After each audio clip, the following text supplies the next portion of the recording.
Alright, let's see what this looks like, that sliding vector problem in SketchUp.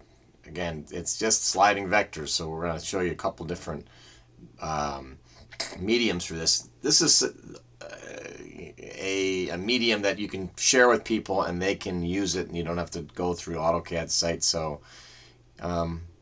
here we go. Open, new. Generally, if you make a new file, you're going to import from AutoCAD. You usually have wanted to save, but basically the problem we kind of had laid out in class looks something like this, which I then eventually did with a field test. I'm going to learn, you see it attempts to bring in all of your different views. It doesn't really work, but it's a nice attempt. Up here you've got cameras and you can go to parallel projection and standard views to the top. You see that brought in this person right there. That's Lance. We're going to erase him. Things come in over here. This is a table. I'm going to right click and explode. That table now, dying to know what kind of entity that is, I can explode that again. Cancel. Click on that and explode that. Now I don't know what's going on in this table, but it's in individual pieces. Don't need it. Erase it. What you see here, kind of the idea of a block that came in as a block. That came up. I'm going to hit cancel here. Turn off my... Okay, things came in blocks. And what it doesn't carry with it that well is layers. But let's go ahead and see what kind of layers we have in. Window, layers. It brought in whole bunches of layers, all of them on and off. So I guess, in fact, if you're applied forces, force concentrated, it turns those off. So it actually does put the things in. All that said, I had two forces here only left over. The rest of these kind of got screwed around. So I'm going to take and go ahead and right click and make a group. That helps us to keep things together. Same thing here. I'm going to make a group. 1, 2, adding, holding control, trying to grab a window here. Yep. Subtracting. So right now, all that, right click over the top and make a group. That's a group and that's a group. Let's assume there was one more force here. I'm going to go ahead and lay that in. I guess I'll just go ahead and take this one right here. I'm going to edit, copy, and edit, paste. As I paste that in there, I'm going to take it there. This program, you grab your tool, and then grab what you want. This program, you grab your tool, grab your point. I'm going to turn that 90 degrees. And that's pretty similar to what we had in the program. Remember, what we do is we slide things to the point of concurrency. This tool here has a very nice construction line construction. Kind of grabs every 15 degrees, so that is my line of concurrency. Right there is my point of concurrency, so I can go ahead and grab this one pretty easily. Slide it to, and you see we don't want to lose that point of concurrency, so very often we can just kind of grab that point and leave it there.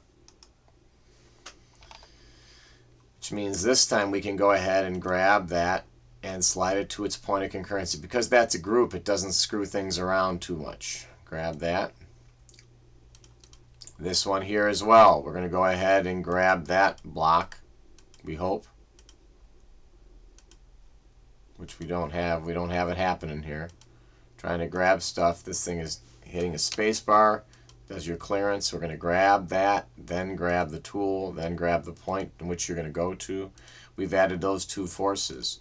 We haven't added them actually, we just put them both so they both emit from their line of concurrency.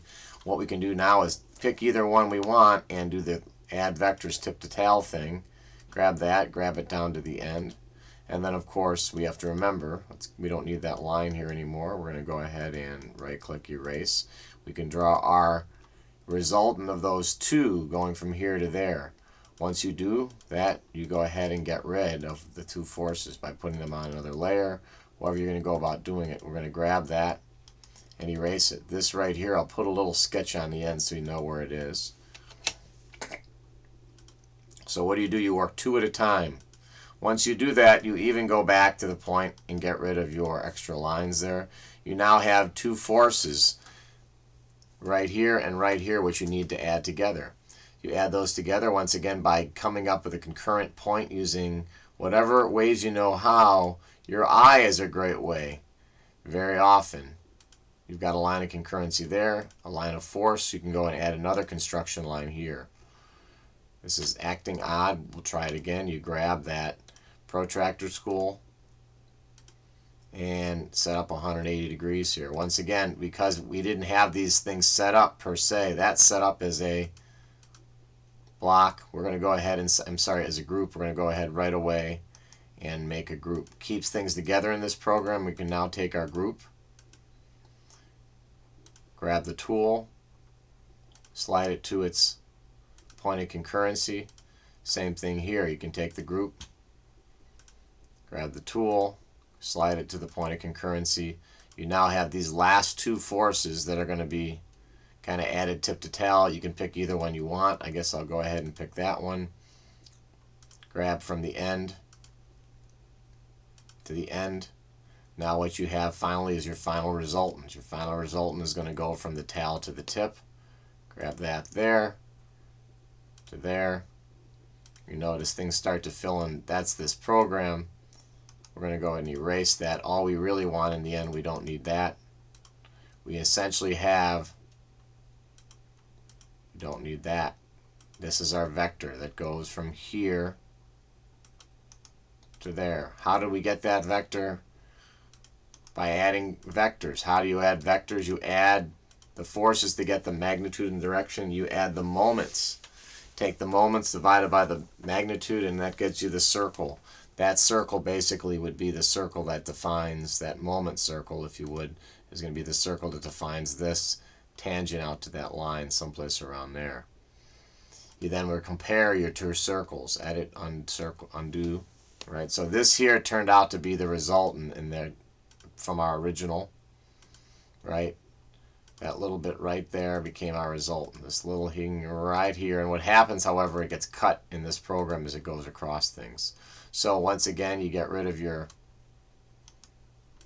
and what do you have now? That is now a 3-4 system, isn't it? That 3-4 system, in other words, you know this direction, and this vector direction has to slide through. So I'm going to go ahead once again. Line up that line of force. That's a known line of force because it's a roller joint. Now you can line up another line of force. That's a line of force, and based on that is how you get then your third line of force, which is going to be basically best drafted by doing with a line to that intersection right there. That's your third line of force, and if you notice, that kind of goes through there. Any system that can be simplified to a 3-4 system gets you to the trigonometry or the geometry of it. You know that a 3-4 system that is in equilibrium, the forces must be concurrent. And so there's some pretty basic algebra you can go and do with this, even do the solution. But what we want to remember is, of course, if we have 3 vectors, I'll do it a quick demonstration. There's one vector that way. Here's another vector that way. I'll just do it with 2 vectors here. In this program, the smartest thing is to right away go ahead, right click, make each one a group. Cancel, make each one a group. Do the same thing here, go across, right click, make each one a group. Then go about and do your sliding by establishing some nice reference lines. Same thing here. Sliding and using the protractor tool to make some nice reference lines. And then, of course, sliding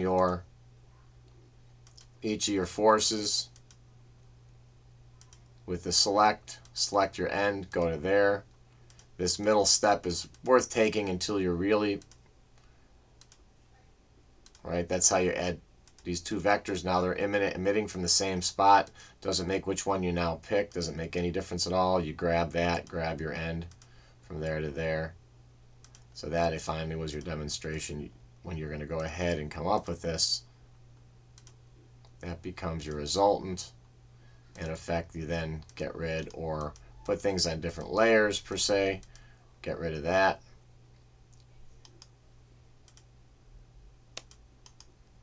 Erase. So that would be the addition of those vectors. Okay, that's basically how you slide vectors around in SketchUp. You make groups of them and then use these construction lines. Thanks for listening.